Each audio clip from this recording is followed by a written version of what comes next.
got two big picture questions for you. One concerning the Big 12. So Yep. I'll start with that since it's kind of related to where we are here.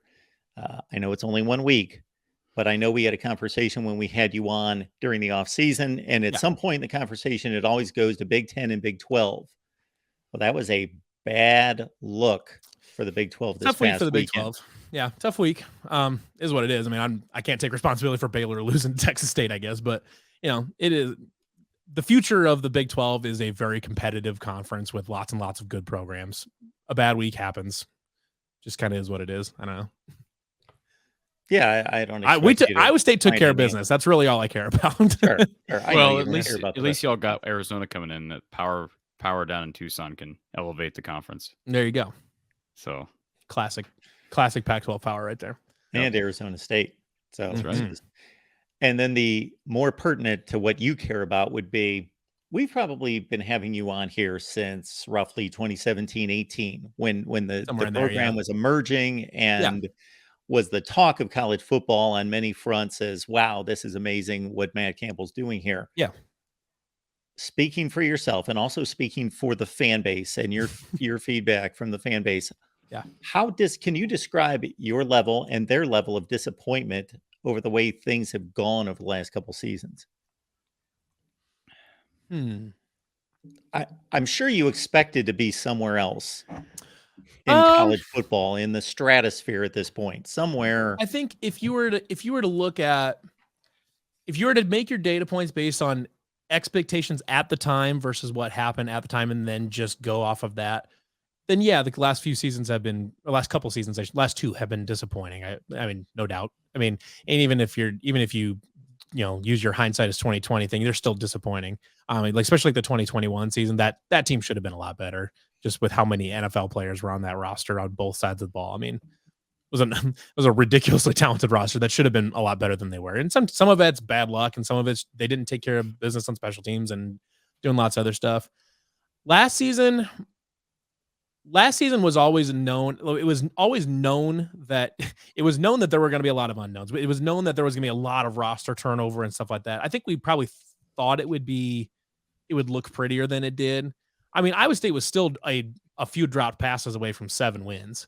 It wasn't as bad as 4-8 sounds, but it also was as bad as it was. They could have also lost to Iowa and been 3-9. Sure, absolutely. They're one kick away from overtime. Absolutely. You're definitely correct. But I think having chance to have some perspective on last season a little bit is that we were always probably on an uphill climb in that. So like 2021, we thought was going to be really good because Iowa State was a pretty old team. They had tons of experience at every position was juniors and seniors outside of a few. I mean, there was tons of position even at depth on that roster. But what happens when you have a really old in college football anyways, when you have a really old roster, you can become very, very young, very, very fast. And that's what happened. The COVID year kind of screwed around with things a little bit because some guys stuck around longer. There's actually a few different guys that stuck around longer than they maybe ordinarily would have. And that imbalanced the roster as far as seniors versus sophomores playing on the depth chart and stuff like that. So it imbalanced things quite a bit. It made it difficult. So we were probably a little bit. I mean, I don't think expectations were high into last season, but we were probably even a little bit maybe too high on them just because I don't think we had correctly gauged what the effect of getting super young was going to look like because we hadn't been there in a few years. Basically, we'd grown. That team that graduated after 21 with Brock Purdy and Breece Hall and not Xavier stuck around another year, but Xavier Hutchinson and Mike Rose and all those and Charlie Kohler and all these guys that turned out to be all-time greats at Iowa State. Losing all of them at the same time hurts, and it hurt more than I think we gave it credit for. And so I think that's really what it was. There's a lot of contextualizing that has to happen around the last 2 years. 2021, I would absolutely characterize as they should have been better, and a lot of that does fall on Matt Campbell. 2022. I think there was a lot of factors that went into it that were not 100% in Matt Campbell's control. They should have been better. Absolutely, they should have been better. They should have been better on special teams. There's a few different plays that they should have made that could have kept them at 6-7 wins or whatever, and we'd be having a different conversation probably. But there was a lot of things that he couldn't control. And it just kind of, it's one of those where it is what it is. So I would say, and other smaller programs have difficulties and challenges that others don't.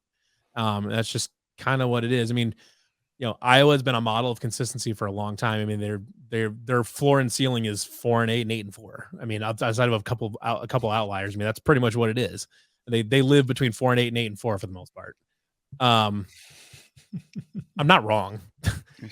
But even then, they still trend towards 6-6 and 8-4 type of thing. We can look these things up, Levi. I understand. I mean, okay. They have had one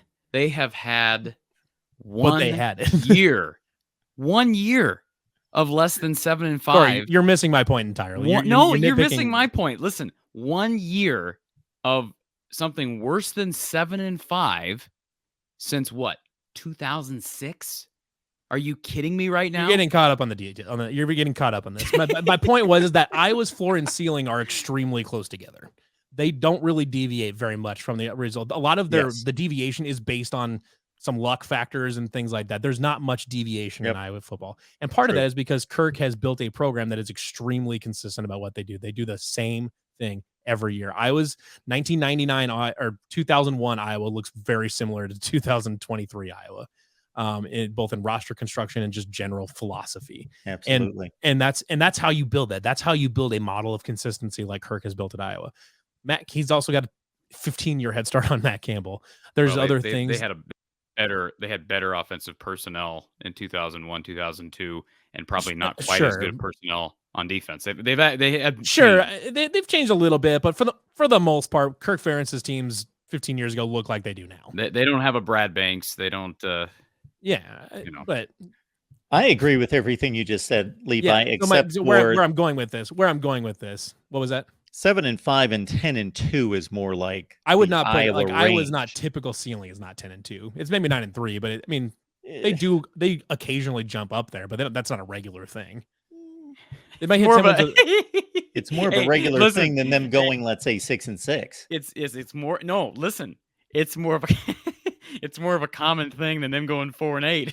Well, yeah, for sure. You said the floor is. Anyway, again, contextually, Levi, I'm right there with you. It's just when you spit that number out and it's completely off, that just has to be adjusted. Okay, so they live between 6-6 and 9-3, whatever. 7-5. I don't care. Pick a number. They're close together. It doesn't matter. The point here, though, is that Iowa State is still trying to establish that program consistency. They're trying to find the model. They're trying to find the long-term model for this thing. They're still trying to do that. I mean, at some point, programs become winners, perennial winners. It doesn't happen overnight, and it happens at different stages. Look at back in the 20s, Georgia Tech was a national power for 50 years, and then they haven't done anything. But then you look like Clemson is only like kind of recently. They're a recent power. I mean, they're a recent elite. Right. They've been a top 15 program for decades. Right. But like the 80s, not like they're like, because the 80s is kind of when they start coming around, if I'm correct. Right. Yep. Sure. But we're not talking like Texas A&M or Alabama that were good back. They've been pretty consistently good since like the 30s or whatever. Notre Dame's been good since then, World War II basically, or whatever, or a little bit before that. They started winning then. Wisconsin started winning later than that. Clemson started winning, later than that. Programs start winning at different points. Iowa State waited 100 years to do it. But I would, we've had good success so far. They're trying to find the long-term model for winning consistently at Iowa State. It takes time. It is what it is. It's hard. It's harder to do here than a lot of other places. Because partly is that because Iowa State can't bank on we play in the Big Ten and you can watch us get our ass kicked by Michigan all the time. We can't bank on that. So we have to kind of do it our own way. I'm just throwing out a jab there, but it doesn't even matter. Say it again. I say we can't bank on we can play Michigan and get our asses kicked all the time. What do you mean bank on it? Like we can't tell recruits, we play in the Big Ten. When they've gotten their pants pulled down versus Michigan once. You're split. You're leaning too much into the specifics. My point, Iowa can sell that they play in the Big Ten. Iowa State can't do that. It just kind of is what it is. They have to sell their program differently than Iowa sells their program. It might help if they could beat the only Big Ten team on their schedule year in and year out. My guy, Iowa State is 1-0 against Iowa in the last 1 years. Okay. They literally just and they're 0-6 in the 6 prior. Under Kirk Ferentz, it's basically a coin flip. So I mean, what are we? I don't even know where we can keep extending timelines. Yeah, did you know Iowa State won like 8 in a row? By the way, can I just real quick? Let me just give you. I know you know this already. I'm going to just real quickly give you win stretch where Iowa State won like 9 of 11. Starting in 2000, these are win totals. All right, since 2008, 9 wins, 11 wins, 8, 7, 4, 8, 7, 12, 8, 8, 9, 10, 6 and 2, 10, 8. So it's a whole bunch of 8s. They live at 8 and 4, and then a whole lot of 8s once in a while. And how many double figures? 1, 2, 3, 4. Corey, how many 6 win how many 6 win seasons? Corey, I don't. 4. Didn't he say 4 and 8? Didn't he say 4 and 8 at one point? Corey, nobody here is arguing that Iowa is not the better program historically. Nobody's arguing that. I don't like. What corner are you trying to paint me into? I know Iowa is the better program historically. Like, who are you arguing with? You're Don Quixote fighting windmills. Like, there's nothing. You're arguing it's nobody. What if Corey said Iowa State lives between 2-10 and 5-7? You would take exception to that and go, "Oh, we went 8 and 4, prior and we to went Matt Campbell, 7 and 5, and we went." What are you talking prior to about? Matt Campbell? That's not wrong. I mean, under Matt Campbell, they live between 6 and 6 and 7 and 5. I'm an Ohio State fan. If people said you guys live a 9 and 3 and 10 and 2, I would say no, they never lose more than 1 game like once a decade. What are you talking about? I can't even remember the last time Ohio State won less than 10 games. You got to understand, we're all going to take offense to a number that's decidedly wrong. We're getting even though everything else you said on was correct, at least I agreed with it. It was the number range was. We're getting hung up on that. Let me just refresh everybody's your memory real quick, Levi. That it has in the last 7 years. What is Iowa State's record against Iowa? Just make this clear. In the last 7 years, what is their record? 1-6. What are they in their last 1 years? 1-0. Who gives a shit? It doesn't matter. This game is big stupid all the time, anyways. Which automatically means it's 2-6 in the last 8 years because 2017, it was 44-41, which is the most outlier thing I've ever seen in Cyhawk. It was nothing. That was a fun game. It was an extremely fun game. That was the emergence of Dave Montgomery. It was fantastic. Even though we lost, which it sucks because we should have. Akram Wadley had that great run at the end of the game too. But anyways, you could argue that Iowa State's win in 11 was also an outlier because that was also 44-41. That was the Steel Jans game. That was the Steel Jans game. Yeah, that was a fun game. Yeah, that was a fun year. 2011 was a good year to be an Iowa State football fan. We beat Iowa, starting the field, beat Oklahoma State, starting the field, basically broke the BCS in half. That was fantastic. What grade of school were you in 2011? I was a sophomore in college. Okay. So I was there. I was in the student section. Good for you. Yeah, it was fun. That was a good year. We started court in basketball a couple times that season. Fantastic.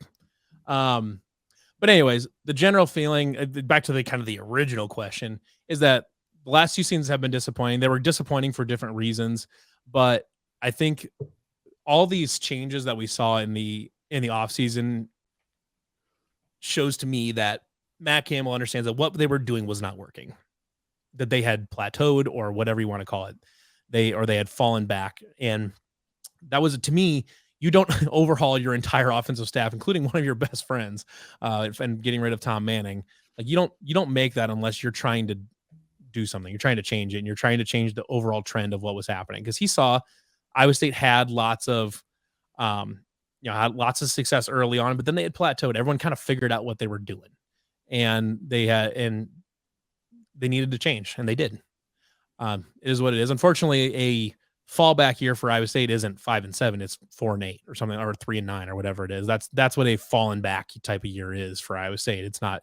You can't just have a bad season and then just kind of sneak into a bowl game or something like that. It's just,